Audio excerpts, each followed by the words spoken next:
Hello, and a happy new year to you and yours. The great Danish philosopher Soren Kierkegaard once wrote that life can only be understood backwards.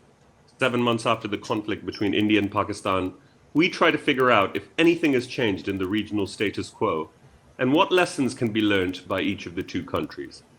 And my guest today is the noted South Asianist Christine Fair. Dr. Fair is a professor in the Peace and Security Studies program within Georgetown University's Edmund A. Walsh School of Foreign Service. How are you, Christine?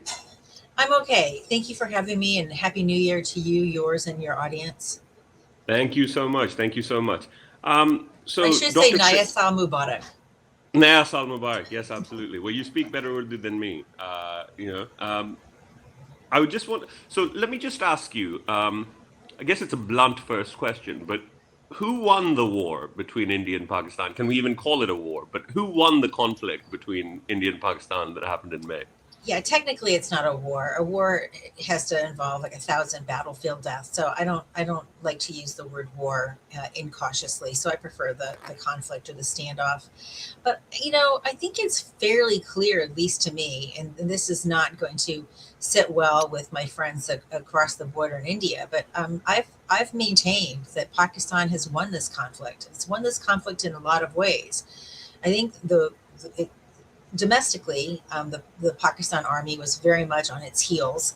It was feeling a lot of heat because of the way it was treating Imran Khan. All of a sudden, that evaporated, and you now have field marshal instead of COAS. Well, you still have a COAS, but now you have a field marshal on top of it. I think when it came to U.S. Pakistan relations, I call this the politics of Chaploosi. Pakistan is the master of the politics of Chaploosi, and the Indians just don't have any game when it comes to this issue. The Pakistanis immediately seized upon Trump's need to be seen as this great peacemaker, attributed to Trump the intervention and resolution of the conflict and the potentially savings of countless lives should have the conflict escalated further. Something that Trump really seized upon. And the Pakistanis, then proceeded to nominate him for the Nobel Peace Prize. All the while, the Indians were of the view that the United States had no role in the resolution of the conflict, and really put themselves into a corner with Trump. Um, so, I think it's kind of indisputable, and I think another measure in which Pakistan's victory can be seen here is that when the terrorist attack happened in Delhi, which most certainly had the imprimatur of Pakistan, India handled it very differently than the way it handled the terrorist attack at Pahalgam. It basically went away.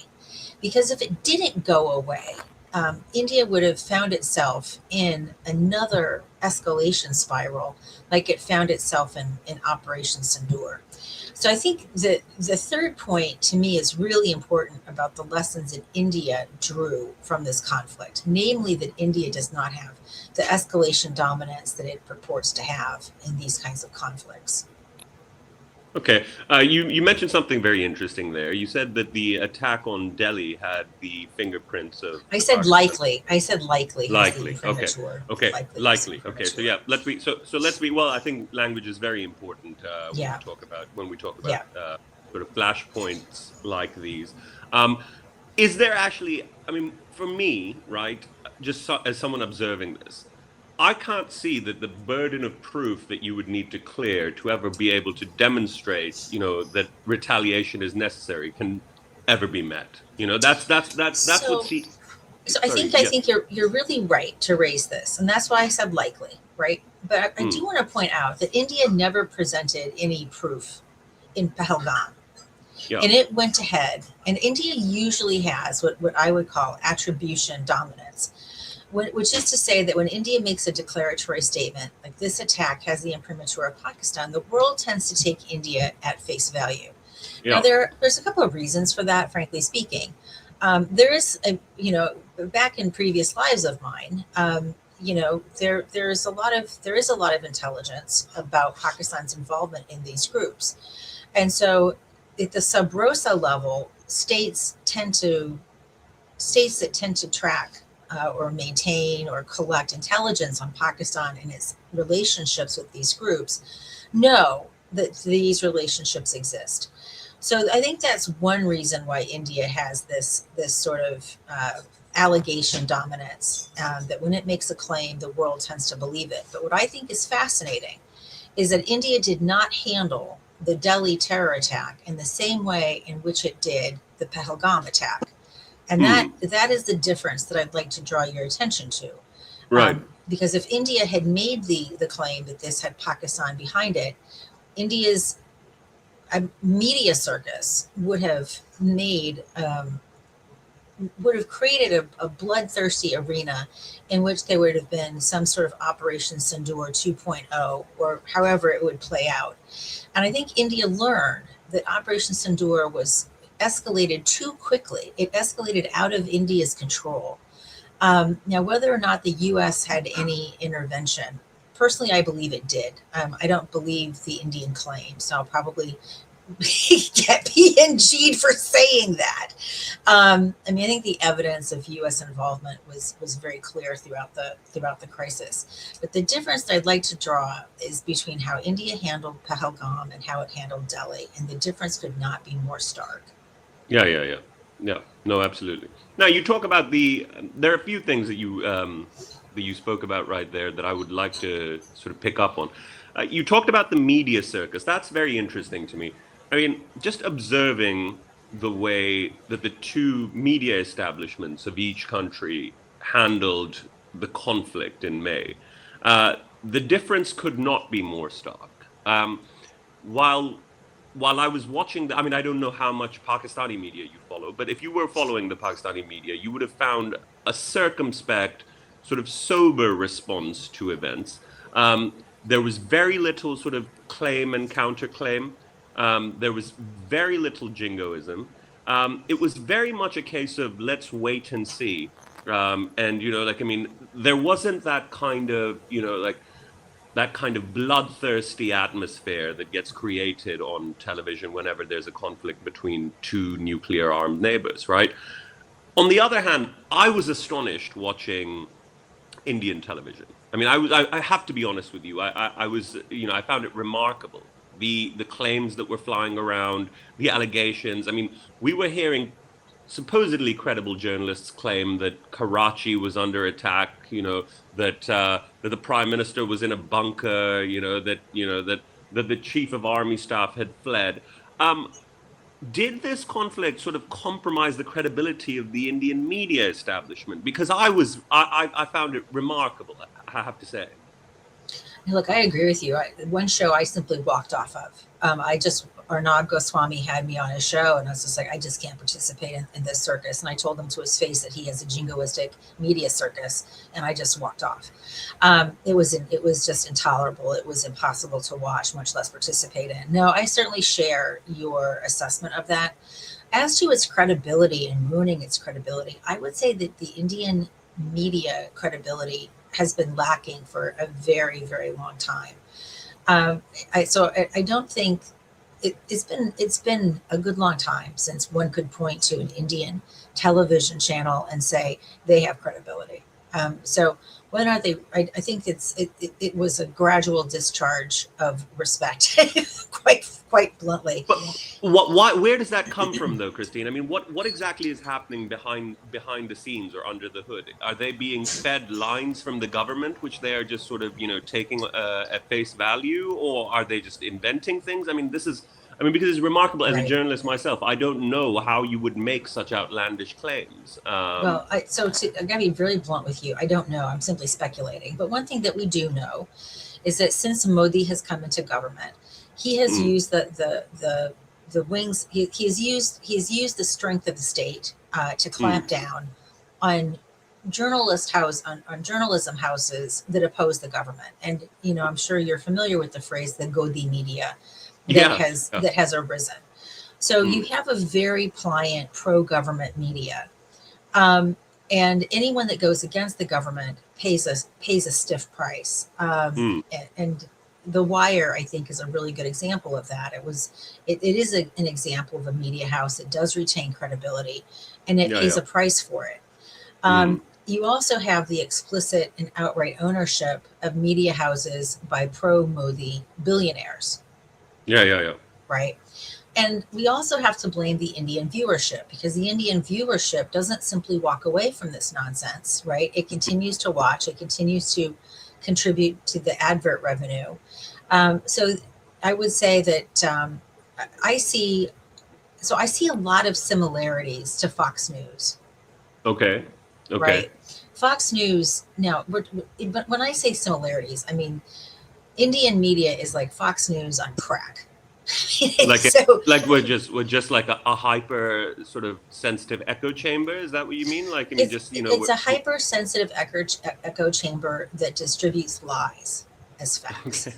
Right. It's just Right. outright lies, and Mm. they Fox News has the largest market share in the United States, and Mm. so it creates this very ill-informed public, an Mm. incredibly ill-informed public. And it's just not my opinion. There have been survey data that have been collected on political opinions. Um, People, I'll give you a really good example. So after the Iraq War settled back in 2004, some colleagues of mine did a survey of American viewership. And they asked, of course, where do you primarily get your news? The main TV channels at the time, MSNBC really wasn't a player then, so it wasn't included, but obviously it would be if it were done now. Whether you primarily got your media through print media or whether you got it through public media. Those latter categories were so small they had to be combined into one for analytical purposes. They then asked the survey participants 3 questions for which the answer was unequivocally a no. One was, did Saddam Hussein have weapons of mass destruction? Did Saddam Hussein use chemical weapons on U.S. troops? 3, did Saddam Hussein have anything to do with 9/11? These were unequivocally no. So what was not surprising, of course, is that those who got all 3 questions wrong, they were predominantly Fox News. And those who primarily got all questions right came from the print media and public television, public radio combined category. But what was actually surprising was where CNN and NBC and ABC ranked. They didn't rank so well. If I remember correctly, around 2/3 of their viewers got one or more of the questions wrong. So so clearly in the American media landscape, our media was not informing its citizens. And so I see what's happening in India with a similar lens. You have media ownership, which is directly tied to the ruling government. And their job is not to inform the media, but rather to continue to deliver elections to the BJP. And when that is the goal of the media house, you can expect the sorts of nonsense that you saw during Operation SINDOOR. But their goal is to deliver votes, not to deliver educated citizens. Interesting. Another thing you sort of alluded to. So Imran Khan, in your view, was one of the losers of this conflict, right? Definitely. I mean, Definitely. the interesting thing for me is that even very credible Indian journalists and commentators, some who work at the Wire, if I'm not mistaken, thought that the timing of operations or what made it propitious or a good time to attack Pakistan were the sort of fissures between the military establishment and the public, or like the perceived fissures. But that was a very, very poor analysis with hindsight, right? Because it actually, like, I mean, one friend of mine puts it this way, that when, like a husband and wife are fighting and a robber comes to, like sort of burgle their house, they tend to come together, putting their own differences to the side for a moment. But this really gave the Pakistan army a credibility boost, right? And it really did. And it rehabilitated them in the eyes of the public. I mean, we forget that this time last year, or maybe November last year, I mean, people were protesting in downtown Islamabad and being shot at by their own security services, right? So, like, I mean, and everything has changed. So this was a big blunder by the Indians, no? I think so. I mean, and that's what I said. Like, there are 3 ways in which this was victorious for Pakistan. And I think one of which was it really sealed up the fissures between the Pakistan army and the Pakistani public. Yeah, absolutely. Christine, much of the discussion in the aftermath of the conflict has revolved around the planes that Pakistan says it was able to shoot down. Okay, Right. and obviously helped by the fact that that President Trump seems to have, picked up on this line and he seems to add a new plane every time he speaks. Right. You know, I do want to ask you. I mean, was the air battle? How much of a blow was it to the Indian sort of ego? Because it's clear that some planes were lost It's and that clear. this was unexpected, right? It's clear. It's clear. It's very clear. The way the Indians handled it made it more clear. Of course, the Indians have come out with their own counterclaims that they destroyed a bunch of Pakistani planes in their bunkers, but there's no evidence for those claims. Just as there's no evidence for Pakistani claims that they shot down several Indian planes. But there seems to be a consensus that between 1 and 3 planes were shot down, and possibly more. But that seems to be where the consensus, in my experience, seems to be circulating around between 1 and 3. So I think that the air war was a huge blow to India's egos and expectations. And I think there was just everyone did not expect the Chinese weapon systems to perform as well as they did. So I think this is going to force a lot of introspection on the Indian side, but also I would say around the global air platform market. I'm sure Operation Sindoor has really boosted Chinese weapon sales. No, I mean, but beyond that, I mean, if the Chinese have demonstrated in an active conflict that they're willing to help Pakistan militarily, right? That's a concern for the Indians, no? I mean, It should be a concern, especially since the Indians. I think Ashley Tellis wrote a really fabulous piece about this in Foreign Affairs last spring. The exact month eludes me, and I apologize for that. But Ashley wrote this piece, really retrenching from 25 years of advocacy for the Indo-U.S. relationship. He basically says India is never going to be the partner that the United States wanted it to be, and so maybe it's time that we just sort of recognize that and do what we can do, but without the expectation that India is going to be a great power. So wait, sorry, hang on, sorry, just so I'm clear. Yeah. The claim is that they are not militarily robust enough to be a net security provider. Is that what the claim is? No, the claim was much more sophisticated, right? So much of the U.S. interest in India as a strategic partner is that India is going to be, it's going to be a net security provider, that it's going to be a partner in managing China, that it's going to be a partner in managing the global commons, and so forth and so on. But India has just proven over and over that, for example, its military reforms just never seems to be robust enough. And I think Anant Mukherjee, in his book, The Absent Dialogue, makes a really good explanation for why this is. It's just the Indian bureaucracy isn't capable of producing those kinds of defense reforms that India requires. And then India's strategic culture, which is one of, what India seeks in the world is a multipolar world. The United States doesn't seek a multipolar world. So why are we partnering with a country that wants to undermine our vision of the world?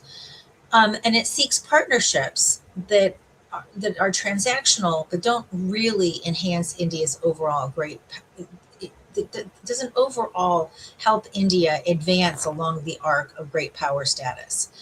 So this is the argument that Ashley Tellis laid out in his piece, and I honestly I thought it was kind of refreshing that someone said the quiet part out loud.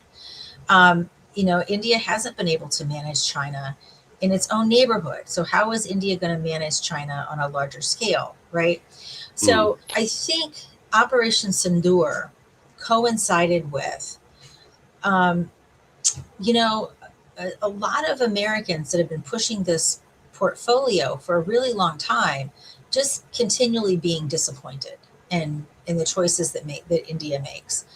So I think there's a the timing just could not have been worse, because already when you've got someone like Ashley Tellis writing a piece like that in Foreign Affairs, the world Mm, should be listening. mm. Is Trump one of those people that's disappointed? Well, I have no insights into that regime. I have no insights into our governing regime, Mm, unfortunately. But it would seem to be yes. It would seem to be yes. And the reasons for that are obviously not clear to me.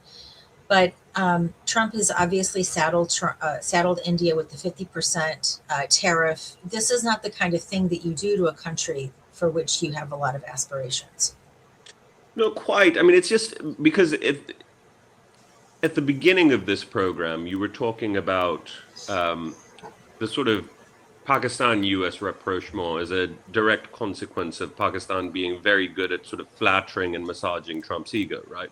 Correct. But then there's the second part, which is that the U.S. security establishment, or maybe the U.S. power sort of stakeholders rather, being disappointed in India as a strategic ally, Correct. right? And I Correct. just want to know, I mean, do these two intersect? I mean, is it that the Trump administration is like sort of thinking to itself, well, I mean, I just don't think these guys are good enough, I don't know. Like I said, I mean, I don't have any visibility into the regime. I don't meet with their people. Their people don't meet with me.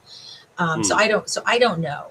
But I would say the overlap must be there, right? The okay, overlap must be there.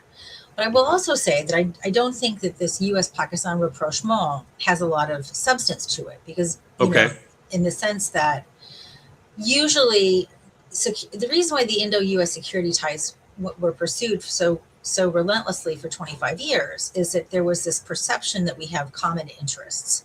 yeah, And I think it would be really hard pressed to say, anyone would be hard pressed to say what the common interests are that U.S. Pakistan shares.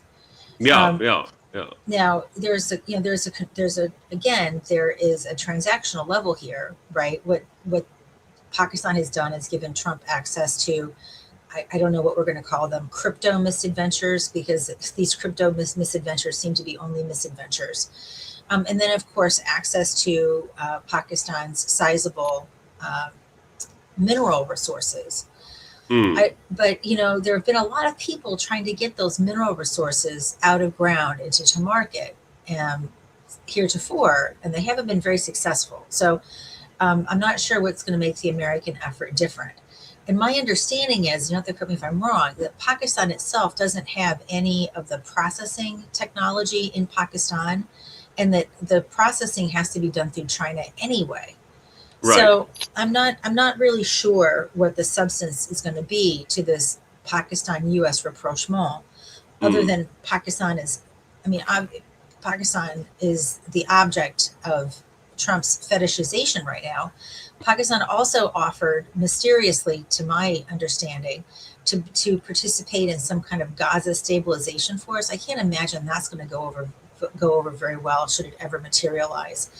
So I didn't put a lot of weight in I that. can't see it. I can't see it happening Yeah, I myself. can't see it happening either. Yeah, it would Yeah, just there would be extreme blowback from the population. I don't think correct. that would happen. But I mean, something you said that was very interesting. Um, let's put the fetishization of Pakistan to one side. Let's talk about the India-US relationship, because this is a very bureaucratized relationship, right? I Very, mean, this is a yeah. relationship that's based on um, agreements of defense procurement, like lots of money behind it. Logistics, intelligence Logis- sharing. There's a lot of logistics, and there's a lot of architecture in this relationship.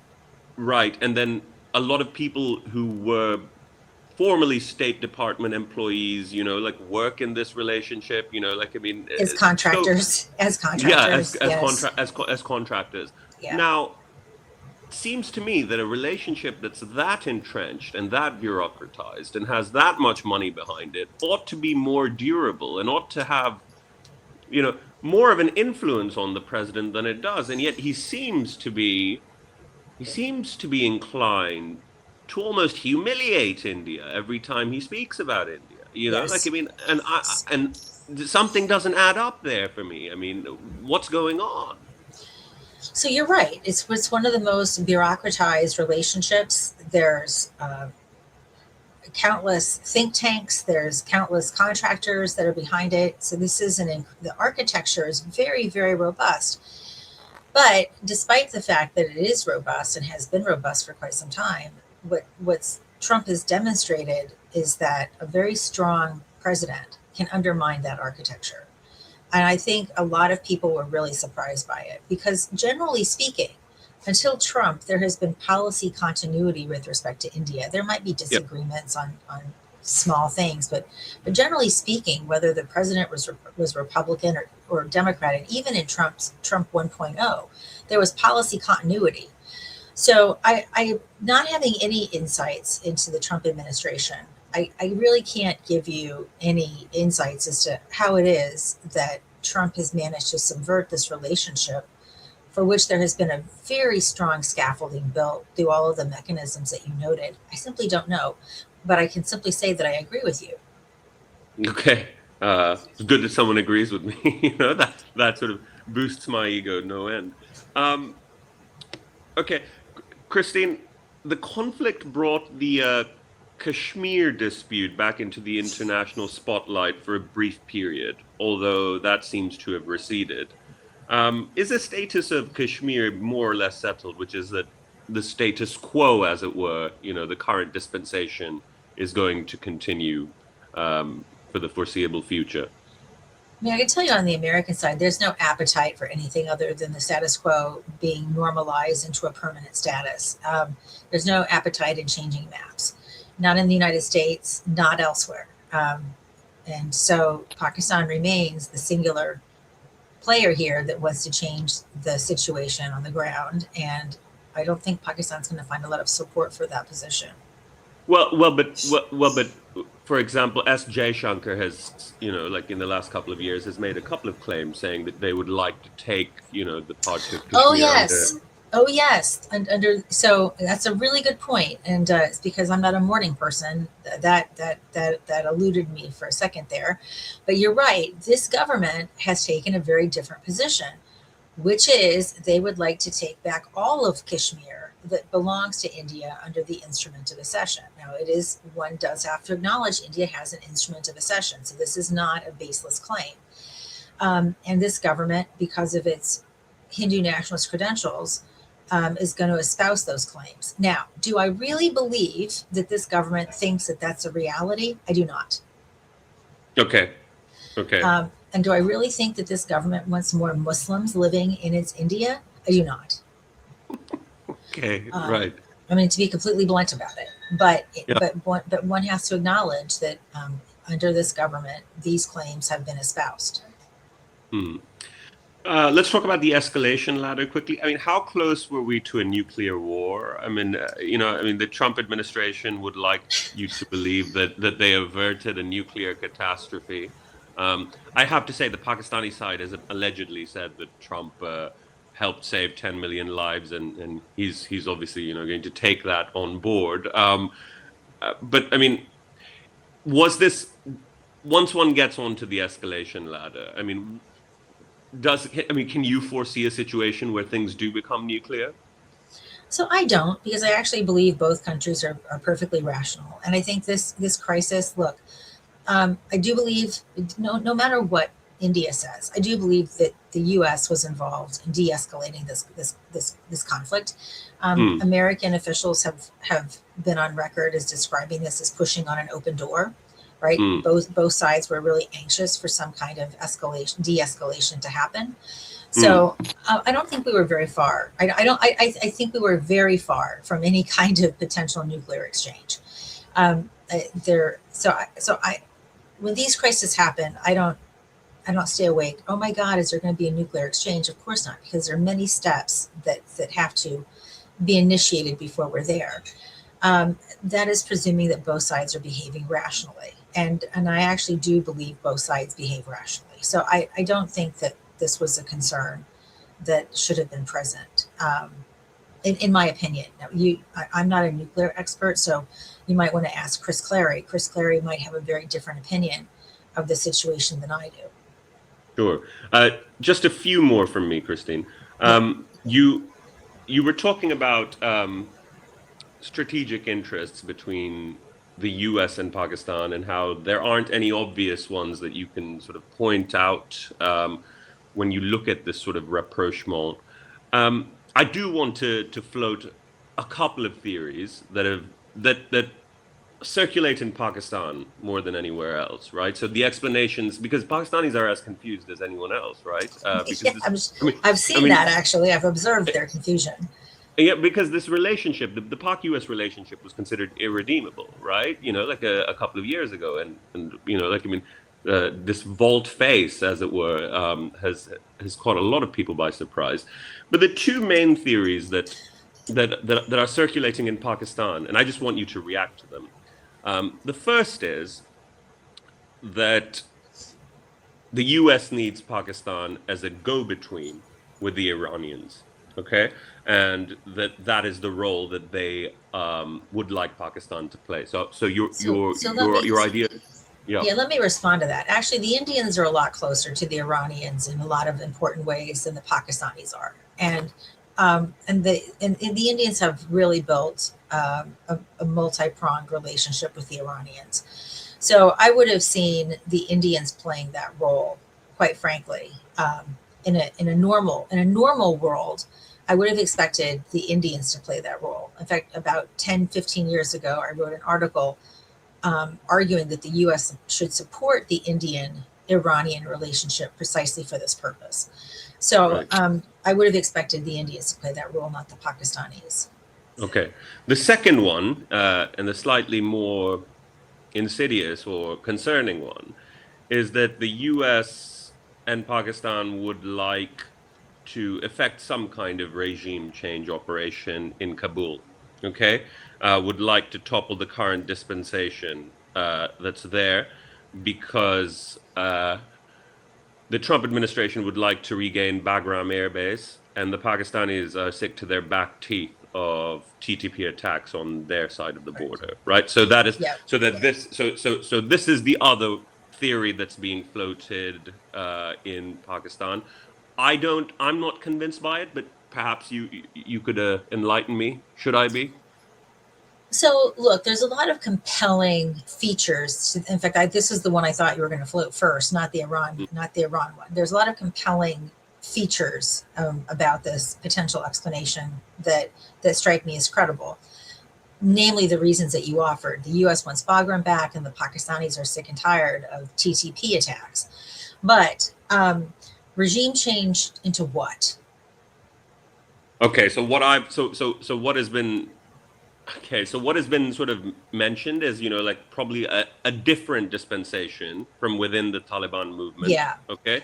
So, or and this is sort of nefarious, that it might actually serve the purposes of both the United States and Pakistan for another civil war type situation to emerge in, like it's kind of like that counterintuitive idea that actually, No, it's actually how Pakistan has preferred Afghanistan to be. It's always been, Pakistan has always preferred civil war to a stable Afghanistan that was the antithesis of its interests. So, I find now, does the U.S. have an interest in there being a civil war in Afghanistan? I'm not sure that the U.S. has a huge interest in that. But look, I can see the appeal of this. And if I were sitting in someone's living room, sharing a glass of chai or something else, I wouldn't feel so. I would feel compelled to listen. I wouldn't feel compelled to rubbish it completely, because I think there's a lot of. I think there's a lot to consider in that hypothesis. Okay. So you take it more seriously than I was taking it, because I thought this was. I'm not saying that I take it seriously, as in like this is going to happen, No. but I can say historically, Pakistan has always preferred Afghanistan to be in a state of conflict, because Pakistan has always believed that it can manage these conflicts. It's when Afghanistan settles, and you have a regime that clearly violates Pakistan's national security interests, which is when Pakistan finds itself having the most difficulties with Afghanistan. Whether it was, so, I take a lot of, I put a lot of responsibility on the US government for early Okay. decisions that Musharraf made. So, for example, would Musharraf have done a U-turn on his U-turn and began supporting the Taliban as he did had the US not made the Indo-US nuclear deal? Right. Right? Yeah.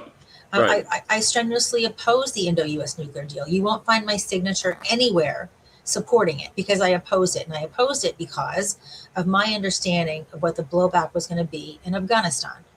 Mm. Right? Why would Musharraf continue to support the US when the US let the Northern Alliance into Kabul? There's not much the US could have done, quite frankly, to have prevented that, given the US's really impoverished understanding of what the Northern Alliance stakes were and what their capabilities were. But it happened. And so from Musharraf's point of view, when the Northern Alliance took Kabul, it was like handing the keys to Delhi, because the Northern Alliance was always seen as an Indian proxy. Then you had the Indo-US nuclear deal. And the Indo-US nuclear deal wasn't just nuclear, it was also about space cooperation, which was always about basically a shadow for an ICBM capability. So there were a lot of things that went into that deal, the set of deals that the US negotiated with India in 2005 that really undermined Pakistan's interests. So why would the Pakistanis view the US straightforwardly in Afghanistan after striking these deals with its nemesis? So I just understand Pakistan's history, and Pakistan's history has always been more comfortable with conflict than a stable regime, allied, arrayed against Pakistan's interests. So it's not something I dismiss out of hand, even though I don't necessarily give it a lot of weight, if that makes sense. Yeah. Well, it's just interesting also that the Afghan Taliban, are bureaucratizing their relationship with India, and that really has Absolutely. to, and that really Absolutely. has to, and that really has to trouble Islamabad. Um, so look, Christine, just as we round up and as we conclude this program, 7 or so months on from Operation Sindoor and Operation Banyan al-Marsus, or the conflict between India and Pakistan, um, has the status quo changed? What has changed, if anything? Has the status quo changed? I don't think the status quo has changed at all. With Okay. the exception that I think the Indians, for the policy relevant future, are going to be a little bit more tempered in their response to terrorist attacks in India. We've seen Okay. this with Delhi. Don't know for how long they're going to be tempered in their response, but I definitely saw their response um, a change in how they were going to behave, Mm, how they were expected to behave. Everyone was expecting another bloodbath. Everyone mm, was. mm. By everyone, Okay. I mean the people that followed the Indo-Pakistan relationship. Everyone Yes. was Yeah. expecting India to go and find targets within Pakistan, and everyone was bracing for an Operation Sindoor 2.0, Mm, but we didn't mm. see that happen. No, we didn't. Anything else I've missed, or anything else you feel like you want to mention?